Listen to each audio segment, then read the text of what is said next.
On your mark. Get set. Go.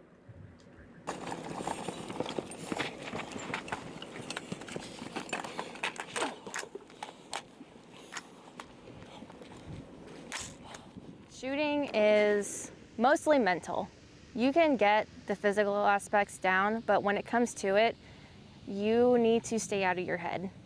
You know, you are your own worst enemy, and that's something I struggle with a lot. I start getting in my head, overthinking my movements, overthinking my shots, and then it starts to degrade my skill set. So the mental preparedness stuff is, it's hard. But for me, really, it's about just getting in the zone, making sure that I'm paying attention, knowing the courses of fire, understanding, you know, my fundamentals and where, you know, I have some things that I need to work on personally, which can be follow through and things like that, and making sure that I'm in the game. Get it down to where it's just, you know, you're unholstering, you're pushing out, and it's just second nature at that point. You don't really need to think about it. We've got 12 AFSAM teams, which is our international inter-service. Italians, Irish, the UK, and then you have the Netherlands as well. This particular competition is new to us. We did get a brief, and there's quite an extensive briefing booklet, but until you actually see something run for the first time, it's hard to get your head around. Some of the shoots are quite complex, which is good because it's replicating combat conditions. It's not lying on one position on a sunny day at a non-moving target. There's dynamic shooting, there is challenges, there's a bit of complexity, which is very positive. Our countries that come for AFSAM, if we can help align them with better marksmanship skills, then you're looking at a better defense on the outside of our country as well. When we see them coming out, see how they train, how they carry the equipment, how they go through the shoots themselves, you pick up ideas. So you pick up ideas on the operational side and also on the conducting side. So it's very useful to mix with partner nations. The start of the competition regime, you're looking at your EIC points, excellence in competition. And then you get into your tag matches, that's your state level. Much like your governor's 20, that comes from your tag matches. So your tag matches are the starting point. You've proved yourself, you've gotten into a tag match, you're the best of the state. And then that best of the state goes into a MAC match. The MAC match is a regional based match. And then that MAC match feeds into an aggregate, such as this competition you're seeing here, or All Army Championship. The National Guard has won All Army Championship 8 years in a row.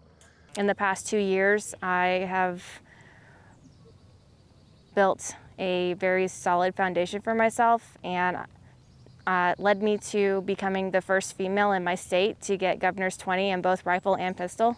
I love the competition aspect. I love doing these competitions and proving myself, showing people that, hey, women can shoot too. From my point of view, I'm just another shooter, you know? I'm just here lining up, loading my rounds like everybody else.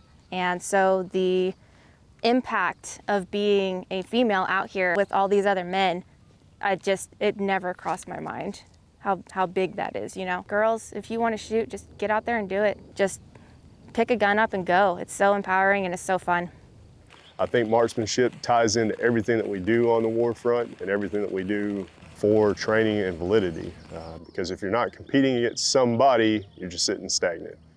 The training facet of these competitions produces champions. The champions go home to their states and they teach others, and that's the whole premise of this program, is to enable one soldier to go back to their state and train a multitude of soldiers and then get them involved into the competitions so they want to be the next guys coming to the championships. My favorite part about competing is the challenge that it proposes. It's very humbling to be here around so many great shooters that have vast amounts of knowledge and experience and being able to learn from them, and having the ability to take that knowledge in and then taking that knowledge and taking it back to my squadron and giving it to the young guys, and then, you know, bettering the health and the climate of the organization. There's so much information out here, and it's really empowering knowing that if I need to, I can pick up a rifle and just have at it and, you know, defend my nation and myself.